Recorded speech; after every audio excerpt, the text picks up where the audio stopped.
본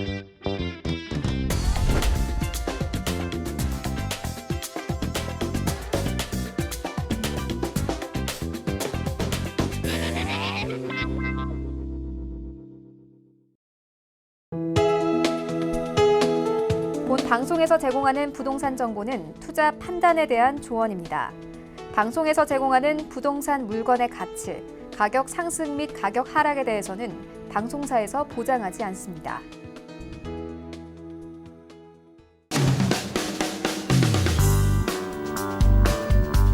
안녕하세요. 알짜배기 부동산 투자 알부자 진행의 강주리입니다. 서울시 송파구의 전셋값이 오름세로 돌아섰다는 소식입니다. 지난해 말 미니 신도시급의 물량이었죠. 헬리오시티 입주 폭탄에 대한 우려로 강남권 전세 시장 약세의 도화선이 됐다라는 곳인데요.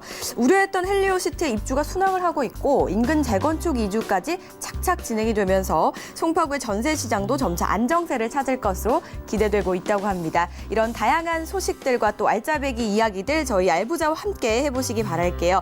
방송 보시다가 궁금하시거나 상담을 원하시는 분들은 지금 바로 전화 주시기 바랍니다. 02-3153-2594번, 문자 상담은요 013-3366-0110번 활짝 열려 있으니까요. 많은 연락 주시기 바랄게요. 자, 그럼 오늘 함께 하실 분 바로 만나보도록 하겠습니다. 황스인베스트의 황진현 대표 자리하셨습니다. 안녕하세요, 대표님. 네, 안녕하세요. 네, 반갑습니다. 네. 인사 말씀 부탁드릴게요. 네. 반갑습니다. 황진현입니다. 오늘도 부동산 시장에 있었던 한 주간의 이슈들을 모아서 알아보고 또 뜯어보고 살펴보고 하는 시간 가져보도록 하겠습니다. 자, 오늘도 힘이 되는 정보 드리겠습니다. 지난 한 주엔 과연 부동산 시장에 어떤 이슈들이 있었는지 지금부터 또 차근차근 짚어보도록 하죠. 어떤 내용들이 있었을까요? 네, 한번 살펴보겠습니다. 네. 첫 번째 이슈부터 한번 살펴볼게요. 첫 번째 제목. 아까 그 앵커님께서 스타트해 주신 그 말씀 같은데요. 송파구 3월 이후 전셋값 회복, 강남구 내년 한 번 더 약세라는 제목입니다. 자, 어떤 내용인지 한번 살펴보겠습니다. 강남 4구의 전셋값 변동률에 대해서 표를 한번 만들어 봤는데요. 작년부터 올해 2월까지입니다. 자, 강남구를 보시면 11월 달부터 지금 마이너스를 기록하고 있고 현재까지도 마이너스인데 강남 4구 중에서 지금 유일하게 송파구만 플러스로 돌아섰습니다. 자, 지금 마이너스 폭이 크진 않아요. 크진 않은데 왜 이런 현상이 일어나는지 이 내용을 보시면 알 수 있습니다. 강남 4구 이제 입주 물량입니다. 18년부터 20년까지요. 자, 올해 물량만 한번 살펴볼게요. 자, 강남구 같은 경우는 올해 3,200세대 정도의 입주 물량이 있습니다. 입주 물량이 있고 내년에도 2,300세대, 2,400세대 가까운 입주 물량이 있어서 지금 일시적으로 공급이 좀 과잉돼 있는 상태거든요. 그래서 지금 강남구의 경우는 내년까지도 좀 약세를 유지하지 않을까 하는 생각을 해보고요. 서초 같은 경우는 올해 입주 물량이 770세대밖에 안 됩니다. 770세대인데 서초구 같은 경우는 이제 재건축 이주 물량이 약 5,000세대 정도가 예정이 돼 있거든요. 그래서 서초구 같은 경우는 이제 올해 상반기 정도 지나면 아마 전셋값이 또 상승세로 돌아갈 것이다라는 생각을 예상을 한번 해볼 수 있고요. 송파구입니다. 송파구는 작년에 지금 10,000세대가 넘게 공급이 됐죠. 헬리오시티 때문에 그런 거라고 보시면 되겠는데 거기가 9,000세대가 넘으니까요. 근데 올해는 지금 1,000세대도 안 되는 양만 입주 물량이 잡혀 있습니다. 근데 송파구 또한 미성 크로바 아파트나 진주 아파트에 이제 재건축 이주 수요가 있거든요. 거기가 약 3,000세대 정도의 재건축 이주 수요가 있는데 그 영향 때문에 지금 송파구도 3월달 이후로는 상승세를 이어가지 않을까 생각을 해봅니다. 마지막으로 강동구를 한번 살펴볼 텐데요. 강동구가 좀 답답합니다. 자, 작년에는 72가구의 입주 물량밖에 없었어요. 근데 올해 11,000가구가 입주를 합니다. 11,000가구가 입주를 하고요.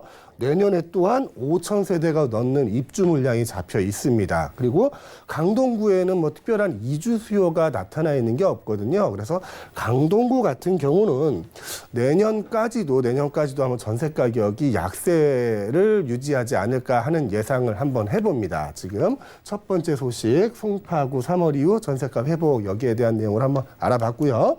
다음 내용 한번 알아보겠습니다. 신도시 조성되고 지하철 들어오고 설레는 하남 부동산 시장. 오랜만에 좋은 제목 하나 나왔네요. 내용 한번 살펴보겠습니다. 수도권 새 부동산 투자 1번지 하남이라는 제목이고요. 다른 소제목을 보시면 신설 역세권 그리고 5호선 역세권에 투자를 할 만하다라는 기사인데요. 지금 하남 같은 경우는 제3기 신도시죠. 교화지구도 있고요. 교산지구도 있고요. 또 미사 강변지구도 있습니다. 여기에 지하철 5호선 연장 사업 그리고 BRT가 신설이 되고요. 서울 양평강 고속도로 또한 신설될 예정이어가지고 강남하고의 거리가 실질적으로 한 30분에서 40분 정도면 강남으로 출퇴근을 할 수 있는 거리가 되는 겁니다. 그래서 새롭게 강남의 문화권에 이제 흡수가 될 수 있다라고 해서 하남의 지금 부동산 시장이 인기를 누리고 있다라는 제목이었습니다. 자, 다음 내용을 한번 살펴볼게요. 자, 규제 덜어내자 리츠 날았다. 올 들어 자산 규모 41.7조 원이란 제목입니다. 어떤 내용일까 보시면요. 일단 리츠란 뭔가에 대해서 한번 설명을 드릴게요. 리츠는 부동산의 간접 투자를 위해서 만들어진 회사입니다. 간접 투자예요. 이게 리얼 이스테이트 인베스트먼트 트러스트라는 약자인데요.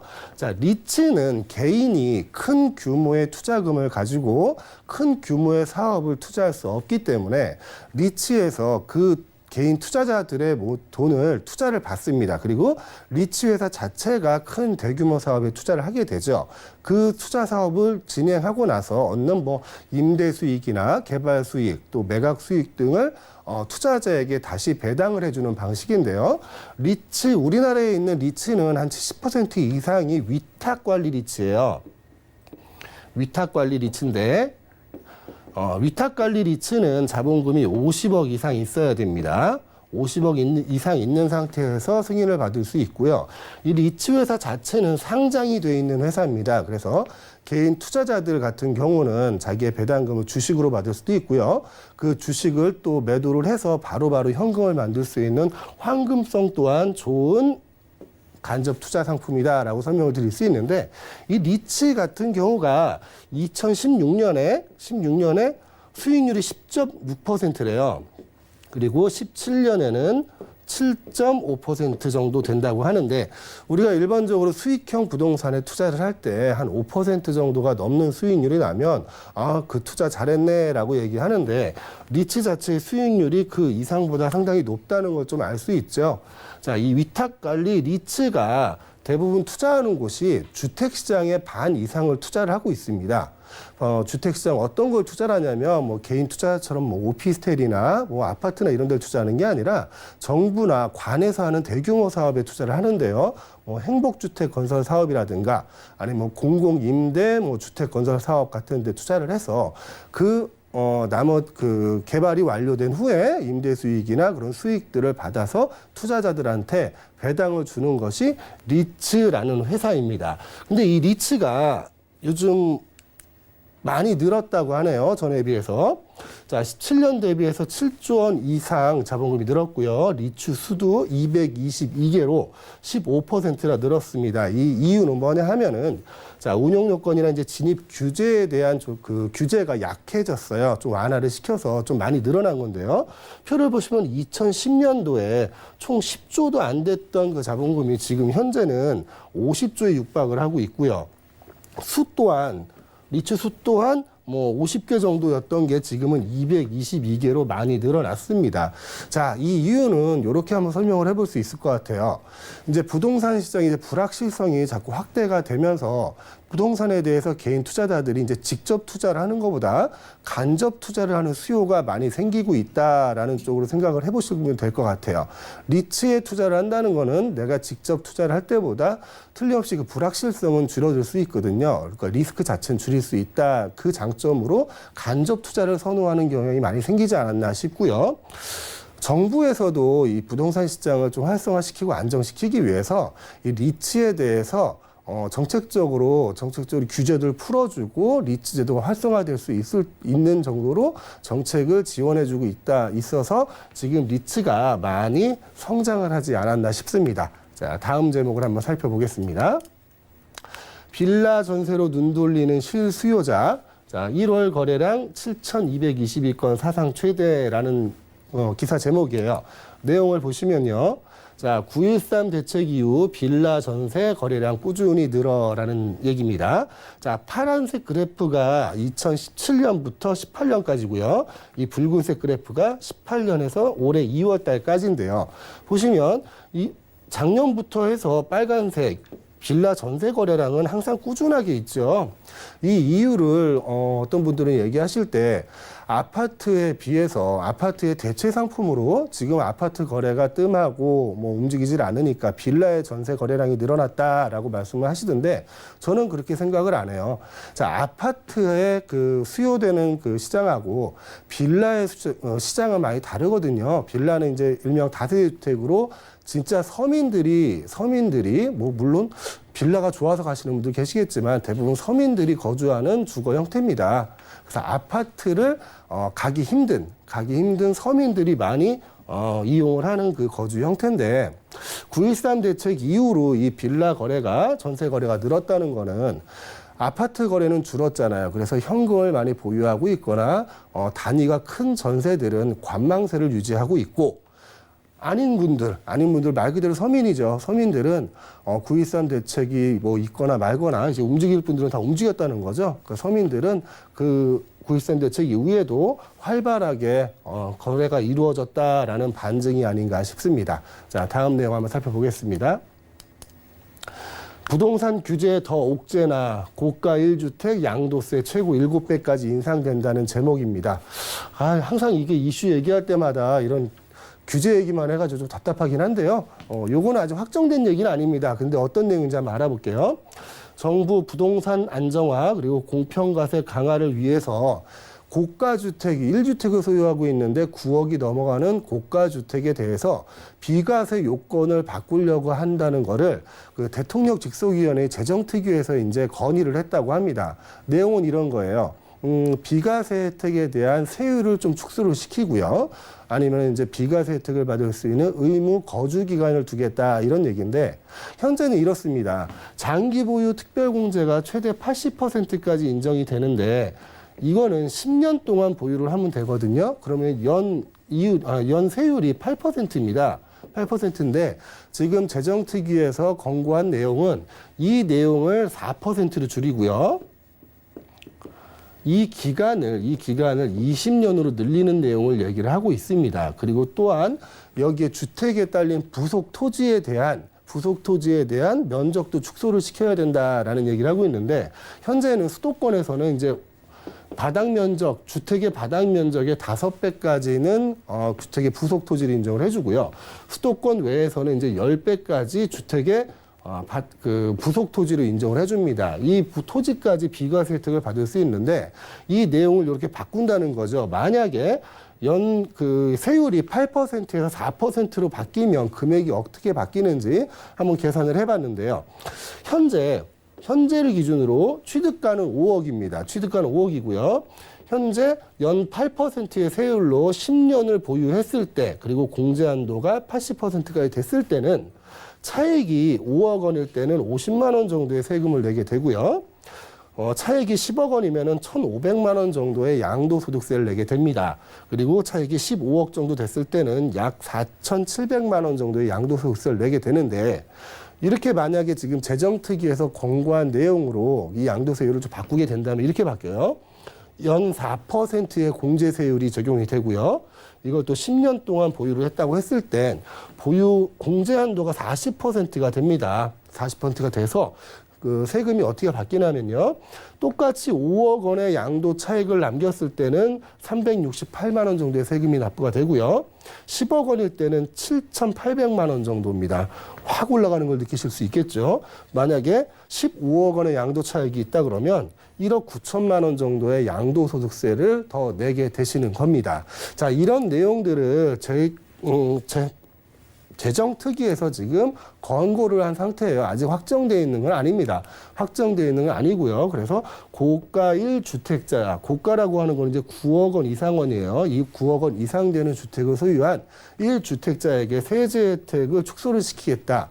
기존에 이제 비과세 혜택을 주던 그런 방법에서 앞으로는 이제 세액 감면이라든가 공제 금액을 크게 하는 그런 방법으로 정책을 변화하겠다라는 의미로 해석이 되고요.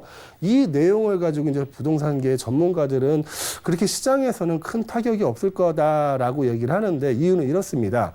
이 고가 주택은 대부분 뭐 강남이나 뭐 한강로변 요쪽에 있는 단독주택들이 많이 대상이 될 텐데요. 거기 있는 분들이 뭐 그렇게 현금이 없어서 곧 집을 팔아야 되거나 그런 분들이 아니기 때문에 이 시장에 시장에 급매물로 나와서 가격이 뭐 빨리 떨어지겠다 이런 매물은 찾기 힘들 거다. 그 결론은 시장 자체 내에는 큰 변동은 없을 거다라는 내용이고요. 지금까지 몇 가지 이슈를 한번 살펴봤는데요.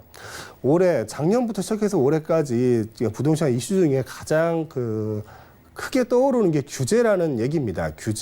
규제라는 내용을 들여다보면 다 이제 세금이 인상되는 내용들이 있죠. 부동산을 내가 보유하거나 양도를 할 때 또는 취득을 할 때 더 많은 비용이 들어간다는 얘기입니다.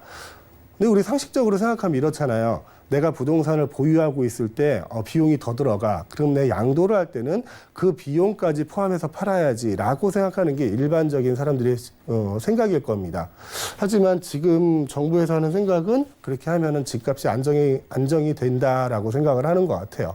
뭐 그렇습니다. 뭐 내라고 하면 내야죠. 우리가 뭐 힘이 없잖아요. 그리고 내라고 하면 내는데 그 많이 낸 세금들이 이번에는 진짜 보람된 일로 쓰여졌으면 좋겠다 하는 작은 바람이 있습니다. 자, 이상입니다. 네, 지난주는 좀 몇 가지 반가운 소식들이 있었습니다. 그중에서도 새로운 호재들이 기대가 되는 지역도 있었는데요. 더 자세한 이야기가 궁금하시다면 전화 상담을 나눠보시기 바라겠습니다. 02-3153-2594번, 문자 상담은요. 013-3366-0110번 많은 연락 주시기 바랄게요. 저희 지금부터는요. 전화 상담으로 고민 해결해 보도록 하겠습니다. 첫 번째 전화 연결 바로 해보도록 하죠. 여보세요? 네, 여보세요? 네, 안녕하세요. 네, 안녕하세요. 네, 어떤 부분이 궁금하셔서 전화 주셨을까요?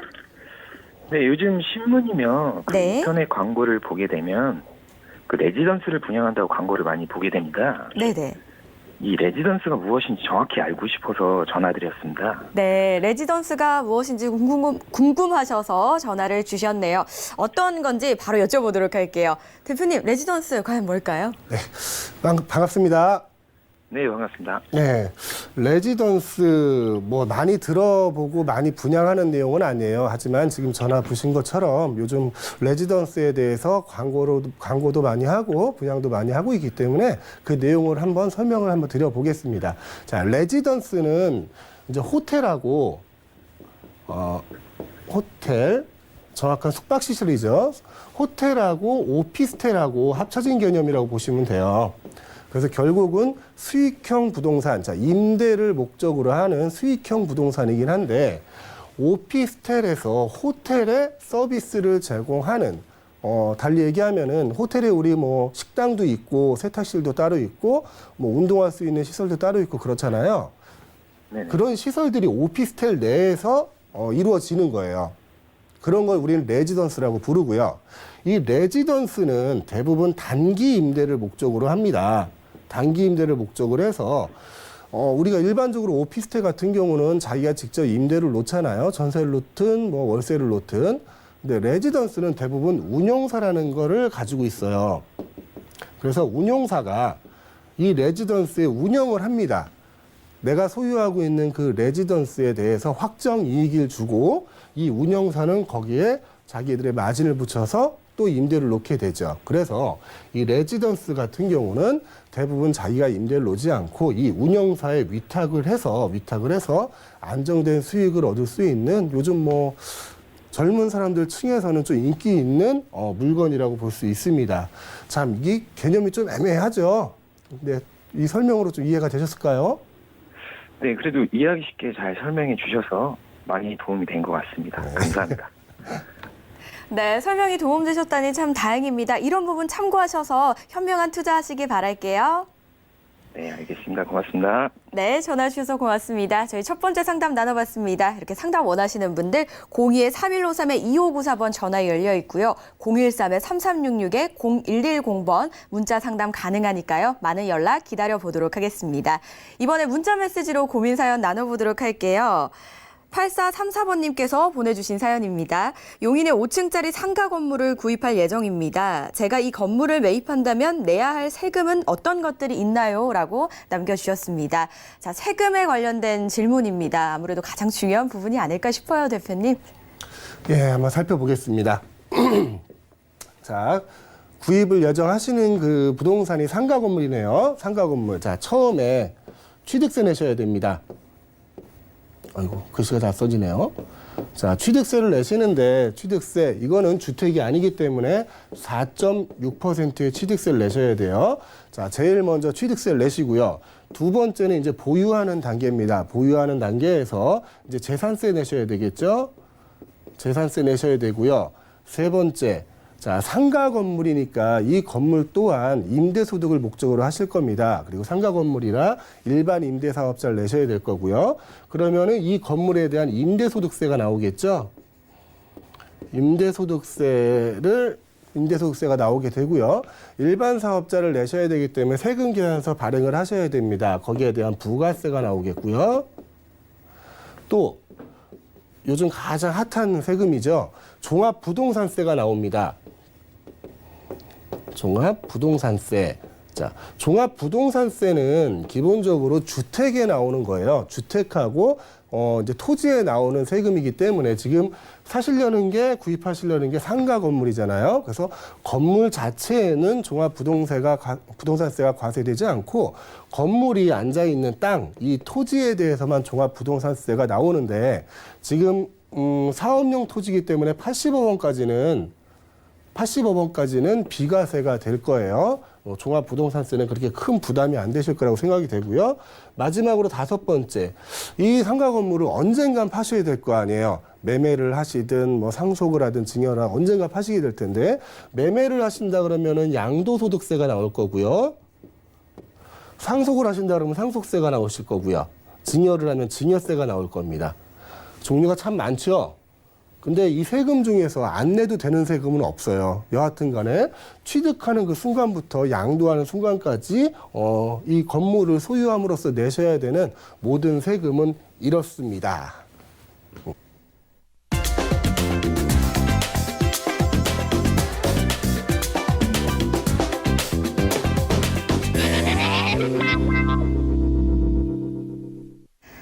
네, 알부자와 함께하고 계십니다. 첫 번째 지역 저희 화면을 통해 만나보실게요.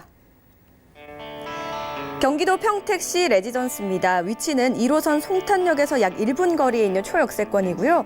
면적은 계약 면적 19.82제곱미터, 전용 면적 20.42제곱미터입니다. 준공은 2019년 12월로 예정이 되어 있습니다. 구조는 1.5룸, 거실 겸 주방과 욕실과 발코니로 이루어져 있습니다. 지하 4층부터 지상 14층으로 이루어진 레지던스 만나보시죠. 전문가 바로 만나보도록 할게요. 황스인베스트의 박세준 팀장 자리하셨습니다. 안녕하세요. 네, 안녕하세요. 황스인베스트의 박세준입니다. 오늘 이 소개를 해드릴 곳은 바로 평택시 레지던스, 이 송탄역에 위치한, 바로 앞에 위치한 레지던스인데요. 잠시 후에 좀 더 자세하게 알아보도록 하겠습니다.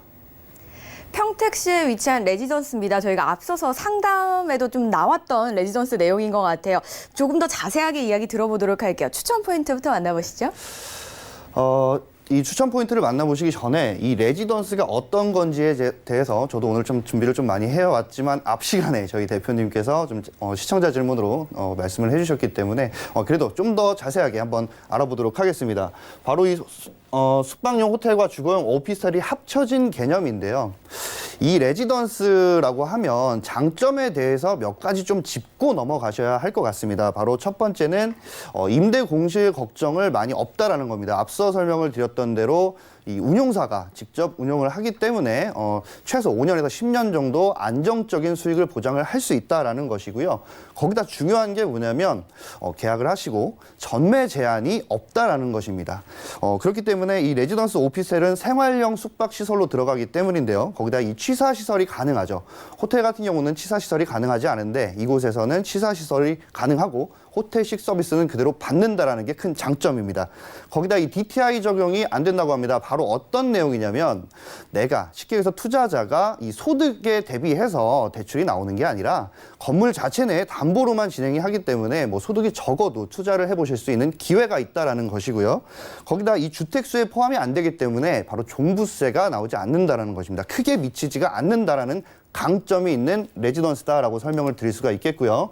추천 포인트 같은 경우는 현재 더블 역세권이죠. 송탄역과 SRT 지제역이 바로 앞에 있기 때문에 교통망으로 굉장히 편리하게 이용을 하실 수 있다라는 것이고 넘치는 평택 효과, 바로 삼성반도체나 LG 등 많은 대기업에 일하는 근로자 수가 많아지고 있기 때문에 근로자 수들이 많아지지만 이 젊은 층의 1인 가구들이 굉장히 높아짐으로써 아파트, 대형 아파트들보다는 작은 소형 평수의 주택들이나 오피스텔이 굉장히 임대가 적어지고 있기 때문에 굉장히 풍부한 임대 수요가 있다라고 좀 설명을 드릴 수가 있겠고요. 14개의 부대 시설과 호텔식 특화 서비스. 앞서 말씀드린 대로 이 호텔식 서비스를 받으실 수 있고 내 집처럼 사용을 하신다라는 것에 장점이 있고요. 고덕 국제 신도시와 이 프리미엄을 그대로 받으실 수 있다라는 장점과 전 세대 발코니 타입으로 1.5룸 혁신 설계, 즉 풀옵션, 풀 빌트인으로 아주 풀옵션으로 잘 지어진 건물이기 때문에 한번 보시면 선점을 해보시면 굉장히 좋다라고 설명을 드리겠습니다.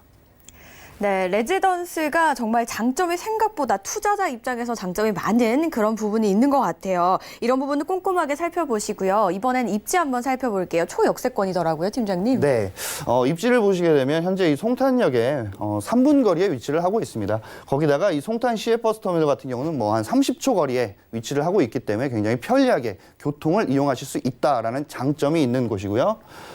앞서 설명드린 대로 삼성반도체 산업단지와 고덕국제신도시의 산업단지, LG디지털파크, 진이산업단지 이 많은 곳들의 대기업의 통근버스의 시작점이라고 합니다. 많은 분들이 내가 살고 있는 곳에서 그냥 버스를 타고 출근을 하는 이 직주 근접성이 굉장히 뛰어난 곳이다라고 설명을 드릴 수가 있겠고요. 다음에 이 입지의 내용은 굉장히 많은 큰 대기업들이 가까이에 위치를 하고 있다라는 것이고요. 거기에 송탄역, 서정리역, 지제역, 송탄 시외버스터미널, 거기에 평택역까지 굉장히 많은 역들이 있다라는 장점이 있고요. 거기다가 이 많은 곳들을 보면은 이제 현재 개발되는 곳들이 굉장히 많고 많은 사람들의 인구 유입으로 증가로 인해서 이 소형 주택의 임대 대란이 일어난 곳이다라고 좀 설명을 드릴 수가 있겠습니다. 잠시 후에 이 내부 구조와 개발 호재에 대해서 좀 더 자세하게 만나보도록 하겠습니다. 네, 소형 주택의 대란이 일어난 곳이다라고 설명을 듣고 있는 평택시 레지던스 만나보고 계신데요. 건물 어떻게 지어지는지 바로 만나보도록 하죠. 네, 이 건축 개요에 대해서 좀 살펴보자면 총 층수는 지하 4층부터 지상 14층으로 구성이 되어 있습니다. 이 세대수 같은 경우는 234세대고요. 주차는 전부 자주식으로 되어 있습니다. 그리고 전용 같은 경우 20.42제곱미터, 그리고 계약 면적은 39.82제곱미터로 되어 있고, 앞서 설명을 드린 대로 이 구조 같은 경우는 1.5룸으로 되어 있습니다. 구조 같은 경우는 거실 겸 주방, 그리고 침실, 화장실, 발코니로 구성이 되어 있고요. 준공 같은 경우는 2019년 12월에 예정이 되어 있지만 좀 더 빨리 앞당겨질 수 있다라고 합니다. 편의시설은 워낙에 많기 때문에 바로 설명을 해보도록 하겠습니다. 내부 구조를 먼저 좀 보시면 거실로 되어 있고요. 그리고 침실, 그리고 발코니, 화장실로 구성이 되어 있고요. 그리고 내부에 이렇게 TV를 놓으실 수 있는 곳과 간이 식탁을 여실 수 있는 공간이 있습니다. 자, 거기다 이 주방으로 이루어져 있고요. 내부의 옵션 같은 경우는 이 주방에 바로 인덕션이 설치가 되어 있고 콤비 냉장고가 이렇게 크게 설치가 되어 있고요. 내부에는 이렇게 시스템 에어컨이 들어가 있고 거기다 이 드럼 세탁기가 자리를 잡고 있습니다. 이 시스템 에어컨 같은 경우도 전부 다 개별로 되어 있고 뭐 공용으로 사용을 하실 수 있다라고 하니까 큰 장점으로 보여질 수가 있겠습니다. 거기다 이 호텔식 서비스를 사용하실 수 있다라는 것을 말씀을 드렸는데요. 뭐 피트니스 센터, 미팅룸, 브런치 카페, 비즈니스 서비스 센터, 그리고 셀프 세차 코너, 거기다 코인 세탁실 뭐 이런 것들은 많이들 나와 있는 내용이니까 많이 알고도 계시는 부분이다라고 좀 설명을 드릴 수 있겠는데 장점이 바로 컨시어지 서비스입니다. 내가 이 집을 들어갈 때 무거운 짐이 있으면 대신 옮겨주는 서비스, 뭐 이런 것들을 이용을 하실 수 있다는, 정말 특화된 이 호텔 서비스를 전부 이용을 하실 수 있다는 장점이 있죠. 거기다 이 주차장 같은 경우도 여성 안심 서비스가 되어 있고요. 하늘 정원이죠. 바로 옥상에는 이렇게 캠핑과 바베큐장이 설치가 되어 있어서 친구들이나 많은 가족분들이 오셔서 이렇게 이용을 하실 수 있다는 장점이 있습니다. 뭐 기타 많은 편의 시설들이 참 많이 자리를 잡고 있는데요. 이것보다 가장 중요한 것은 저는 보안 시스템이라고 생각을 합니다. 많은 CCTV와 이 차량 번호 인식 주차 관제 시스템까지 설치가 되어 있는 굉장히 쾌적하고 깔끔한 건물이다라고 설명을 드릴 수가 있겠습니다. 보안은 말할 것도 없이 정말 레지던스의 장점을 제대로 만나보셨습니다. 오피스텔 형태 주거 시설이지만 호텔식 서비스 누려볼 수 있다는 점 여러분들 꼼꼼하게 살펴보시면 참 좋을 것 같죠. 그리고 평택시는 사실 호재들도 참 많이 기다리고 있는 곳이 중에 하나거든요. 네. 어떤 호재들이 있을까요? 네, 호재에 대해서 바로 짚어보도록 하기 전에 바로 평택시에 이 레지던스들이 현재 많이 들어서고 있다라고 합니다. 그리고 소형 임대주택이 임대 대란이 이루어지고 있다라는 곳에 왜 이렇게 많은 레지던스와 소형 오피스텔이 들어오는지에 대해서 좀 알아보자면 바로 이 평택시 1인 가구 비중 분석을 해보실 수가 있겠는데요. 바로 2000년부터 2020년까지 가상 그래프를 봤을 때 총 33.4%의 1인 가구가 늘어난다라는 전망으로 보여지고요. 1인 가구를 5년 단위로 보았더니 평균 26.3%의 비중이 상승이 되고 있다는 것입니다. 그만큼 1인 가구가 많아진다는 것은 넓은 아파트나 넓은 오피스텔, 3룸 오피스텔보다는 이렇게 소형 주택이나 소형 오피스텔, 소형 레지던스 오피스텔이 많이들 각광을 받고 있다는 것을 알 수가 있겠고요. 자, 이 이 호재에 대해서 계속해서 알아보자면 현재 이 평택 1인 가구 전입 인구 비율이 굉장히 높아지고 있기 때문에 공실 걱정이 많이 없어지고 있다는 것입니다. 그거에 대한 배후 수요는 당연히 이 삼성과 LG 등등 대기업이 많이 자리를 잡고 있다라는 것이고요. 계속해서 알아보자면 이 브레인시티 그리고 삼성 반도체 그리고 LG 디지털 파크까지 정말 많은 이 배후 수요가 늘어나고 있다라고 좀 알 수가 있겠는데요. 삼성 같은 경우는 고용 창출이 15만 명, 브레인시티는 2만 5천 명, 거기다 디지털 파크 같은 경우 3만 5천여 명으로 20만 명이 넘는 배후 수요가 많아지고 있다라는 큰 장점이 있는 도시다라고 좀 설명을 드릴 수가 있겠고요. 그렇기 때문에 이 오피스텔 역시도 굉장히 부족하기 때문에 임대 대란이 현재 우려를 하고 있다라는 내용의 기사도 보고 계시고요. 계속해서 이 소형주택 임대 대란을 계속해서 이 기사를 말씀을 드리는 이유가 1인 가구가 늘어나기 때문에 임대주택 자체 또는 이 소형주택 들이 이 공급량 자체가 너무나 현저히 부족하게 되어 있다라는 것입니다. 그렇기 때문에 굉장히 이건 역시 배후 수요에 대한 큰 호재다라고 설명을 드릴 수가 있겠고요. 앞서 말씀드린 대로 SRT 확 달라진 평택의 위상 바로 SRT 지제역입니다. 이곳 같은 경우는 지제역에서 수서역까지 약 20분 만에 주파가 가능하고 수서역에서 이 강남까지 또 3호선을 갈아타서 강남권까지 진출을 하시는데 약 30분 정도 때에 주파를 하실 수 있다는 큰 장점이 있다는 곳입니다.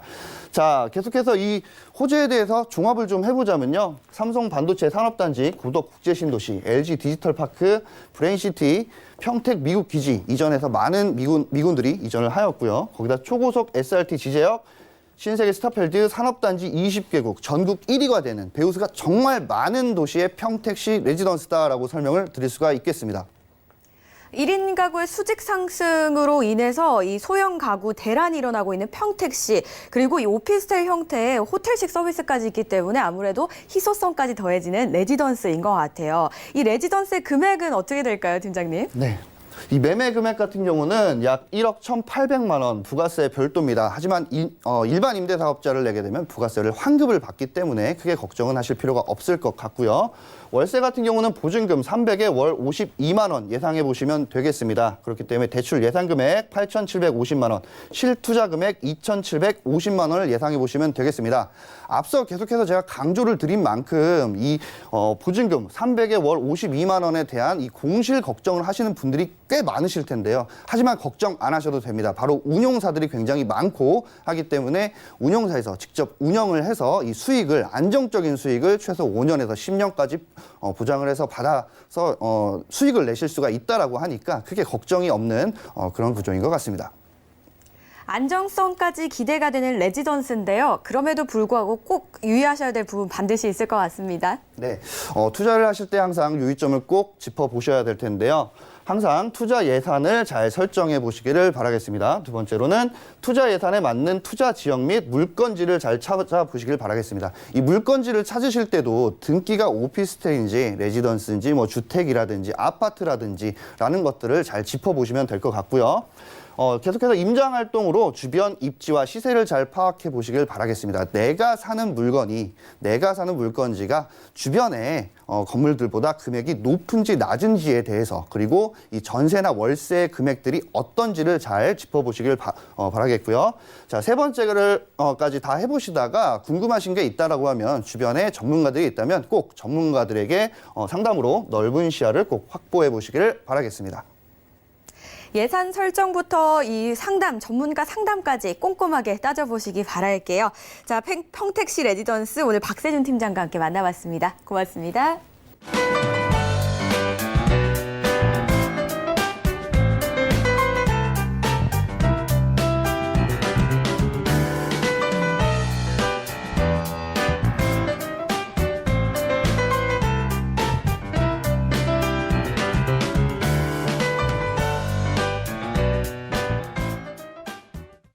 다음 지역 분석 도와주실 전문가 바로 만나볼게요. 황스인베스트의 차순웅 과장 자리하셨습니다. 안녕하세요, 과장님.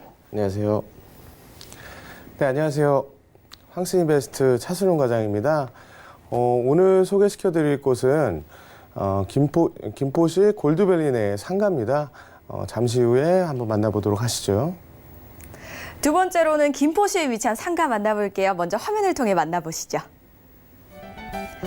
경기도 김포시 골드밸리 상가입니다. 위치는 김포 골드밸리 조성 사업지 내에 있고요. 면적은 대지 면적 총 4,429.8제곱미터입니다. 준공은 2018년 10월에 완료가 됐고요. 4층 중에 1층에 위치한 상가 바로 만나보시죠. 이번에는 김포시로 넘어와 봤습니다. 김포시는 사실 서울시 생활권이라고 할 수 있을 만큼 아주 가까운, 서울에서 가까운 도시라고 볼 수 있을 것 같아요. 추천 포인트부터 한번 정리해 볼게요. 네. 일단 김포시 골드밸리 상가의 추천 포인트 먼저 말씀드리겠습니다. 자, 일단 첫 번째로 대규모 산업단지 밀집 지역의 독점 상가라고 말씀드릴 수가 있겠습니다. 지금 이 근처 이 상가 주변에 산업단지들을 살펴보면은요, 하군 산업단지와 김포 일반 양촌 산업단지가 있거든요. 그 산업단지 내에서 중심 지역에 위치되어 있는 독점적인 상가다라고 말씀드릴 수가 있겠고요. 자, 두 번째는 모든 점포가 도로에 접해 있는 개방형 스트리트 상가다라고 말씀드릴 수가 있겠습니다. 지금 상가 주변에 3면이 지금 도로하고 접해 있습니다. 그러다 보니까는 자연적인 유동인구에 대한 광고성이 뛰어나고요. 시인성이 상당히 탁월하다라고 말씀드릴 수 있고요. 세 번째는 높은 전용률입니다. 일반적인 프라자 상가 같은 경우에는 약 41%에서 49%의 전용률을 보이고 있는데요. 지금 오늘 소개시켜드리는 상가 같은 경우에는 그보다도 약 10% 이상이나 높은 전용률을 보이고 있습니다. 약 59%입니다. 네 번째는 안정된 수요층의 확보입니다. 이미 상가의 많은 호실이 임대차 계약이 완료가 되었습니다. 그러다 보니까는 투자자분들께서 이 상가에 투자를 하시게 되면은 투자하시자마자 바로 수익이 날 수 있는 커다란 장점을 가지고 있다고 말씀드릴 수 있겠습니다. 네, 독점 상가입니다. 자, 어떤 독점이냐고 하면요. 산업단지가 밀집이 되어 있는 지역에 개방형으로 된 상가, 독점 상가라고 하니까 여러분들 주목해 보시면 참 좋을 것 같아요. 이곳의 입지는 조금 어떻게 될까요? 네. 입지 조건에 대해서 한번 말씀드리겠습니다. 일단 입지 조건을 말씀드리기 전에 이 김포 골드밸리에 대해서 먼저 알아보겠는데요. 이 골드밸리는요.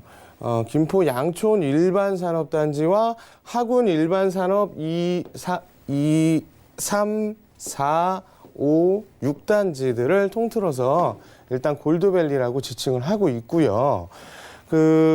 일단 이 골드밸리에 대한 규모가 약 600만 제곱미터 이상이라고 하더라고요. 600만 제곱미터 이상이라면은 마곡지구가 약 360만 제곱미터 정도 되거든요. 그거에 그 마곡지구의 약 1.5배 정도 가량의 커다란 규모를 자랑하고 있고요. 또한 마곡지구에는 지금 일반적으로 대기업들이 많이 들어가 계시는데요.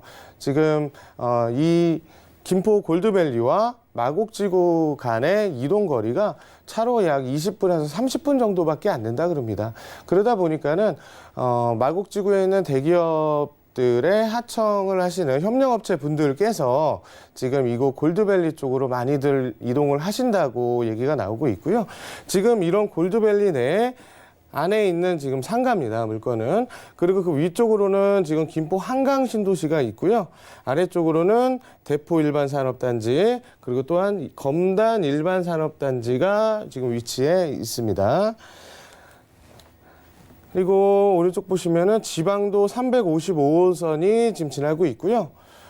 국지도 84호선이 지나고 있는데요. 이 국지도 84호선 같은 경우에는 김포 대곳부터 인천 서구까지 이어지는 2020년 4월 개통 예정인 도로입니다. 그리고 가장 중요한 것은 지금 바로 이 수도권 제2순환도로인데요. 이 수도권 제2순환도로가 지나가는 곳에서 바로 이 검단 IC를 통과해서 나오시면은 이 상가까지 약 3분 정도 거리면은 이 상가에 도착하실 수 있다라고 말씀드릴 수 있고요. 또한 이 하군 3 진입도로와 하군 6 진입도로가 있는데요. 이렇게 지금 다양한 교통망이 개선이 되면서 점점 접근성도 향상되고 있기 때문에 이 골드밸리에 대한 골드밸리 이 위치에 더 확장 가능성이 있다라고 말씀드릴 수 있겠습니다. 지도와 함께 입지를 살펴보니까요. 골드밸리의 수요만 누려볼 수 있는 게 아니라 가까이 위치한 김포 한강 신도시의 수요까지 좀 누려볼 수 있지 않을까 이런 생각이 들거든요. 상권 분석을 자세하게 해보면은 이런 부분 좀 알 수 있을 것 같아요. 상권에 대해서 한번 알아보겠습니다. 오늘 소개시켜드리는 곳이 일반 주택이 아니라 상가다 보니까는 가장 중요한 요소는 제가 생각하기에는 상권이라고 생각이 들고요. 그 상권을 구성하는 요소 중에 하나가 바로 상주 인구입니다. 먼저 상주 인구에 대해서 한번 알아보시면은요. 아파트가 바로 사업지가 바로 여기고요. 그 바로 오른쪽에 아파트가 1057세대가 있고요. 위쪽으로 다세대 주택이 약 1500세대가 있습니다. 이 세대수를 합치게 되면 약 2500세대가 되는데요. 이 2500세대 세대당 구성원 수를 일단 3명이라고 가정을 했을 때는 최소 7500명 이상의 상주 인구가 있다라고 말씀드릴 수가 있고요. 그 바로 상가 앞쪽으로 이 지식산업센터가 있습니다.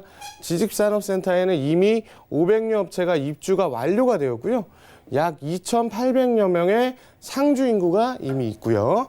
그 바로 맞은편에 보시면은 오피스텔이 400실이 지금 이미 들어와 있습니다. 그리고 상가 위쪽으로는 오피스텔 부지가 이미 계약이 완료가 됐어요. 완료가 돼서 2019년에 예정되어 있습니다. 지금 알아보신 데만 해도 벌써 상주 인구가 만여 명 이상이 되거든요. 그리고 또한 양촌 산업단지에는 상주 근로자 수가 약 2만 3천여 명이 있고요. 하군 단지에는 상주 인구가 상주 근로자 수가 약 7만여 명 이상 예정이 되어 있습니다. 그리고 다음으로 보시면은 이 은행이 이미 이 상가 주변으로 해서 3군데나 들어가 있거든요.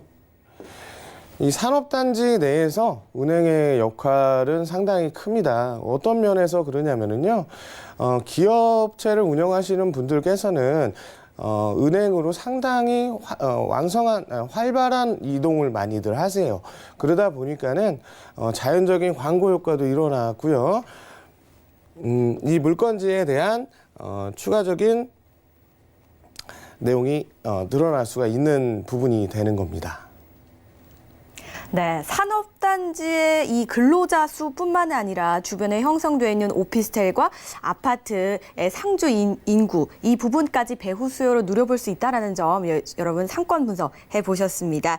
그렇다면요, 이 건물의 특징은 어떻게 될지 상가 건물 모습도 한번 만나볼게요. 먼저 건축 계획에 대해서 말씀드리겠습니다. 일단 대지 위치는 경기도 김포시 양촌읍 하군리에 위치해 있고요. 지역은 도시지역, 준공업지역으로 나눠져 있고요. 지목은 주차장 용지입니다. 규모 같은 경우, 준공은 이미 2018년 10월에 준공을 완료를 했습니다. 그리고 규모는 지상 4층 규모고요. 여기서 중요한 건 이 구조입니다. 구조. 지금 보시면은 철골 콘크리트 구조로 되어 있는데요. 일반적인 상가 같은 경우에는 건축의 편의성이라든가 어떤 경제적인 부분 때문에 경량 구조를 많이들 사용을 하세요. H빔을 많이들 사용하시죠.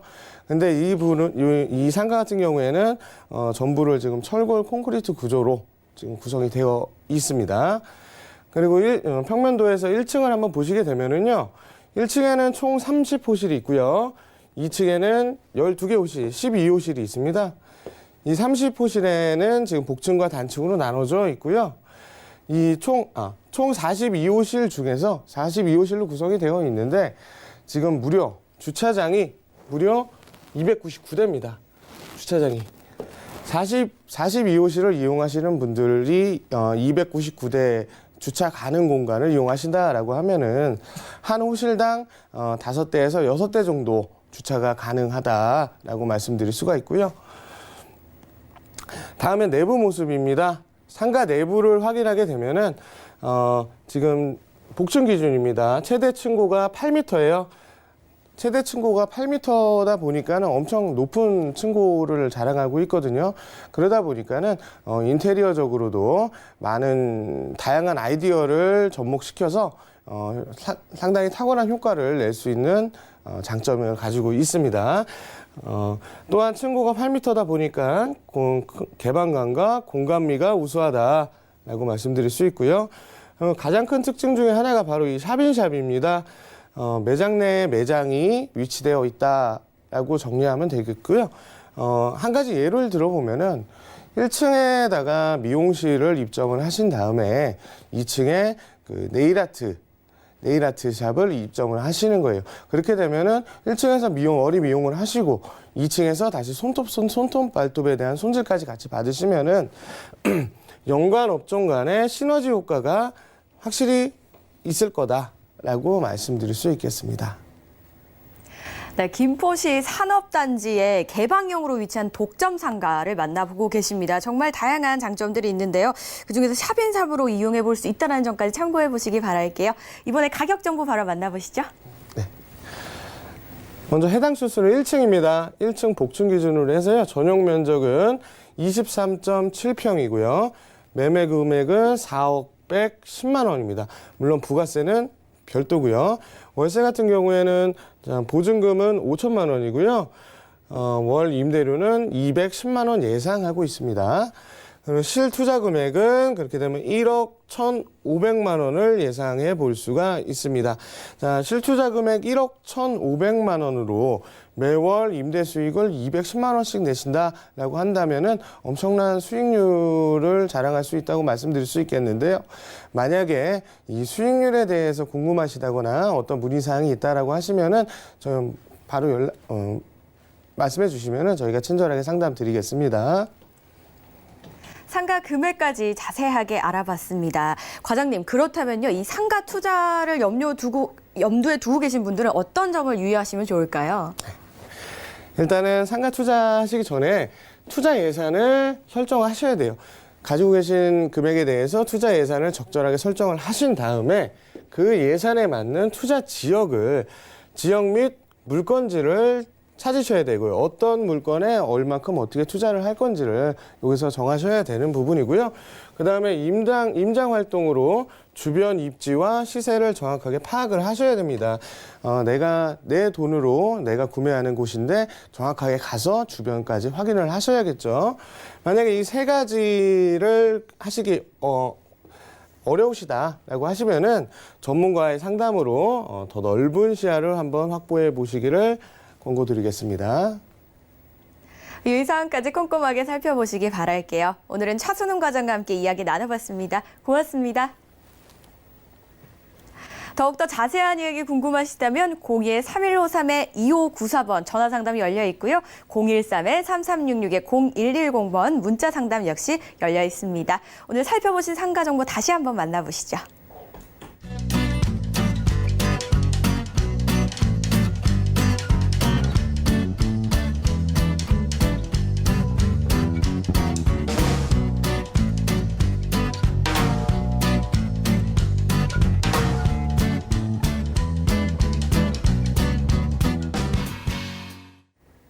알짜배기 부동산 투자 알부자 오늘도 아주 숨가쁘게 달려왔습니다. 방송에서 제공하는 정보는 투자 판단에 대한 조언일 뿐 해당 부동산의 가치와 수익률을 보장하지 않습니다.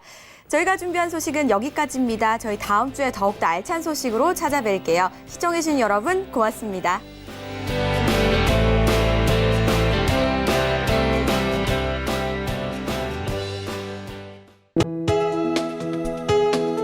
본 방송에서 제공하는 부동산 정보는 투자 판단에 대한 조언입니다.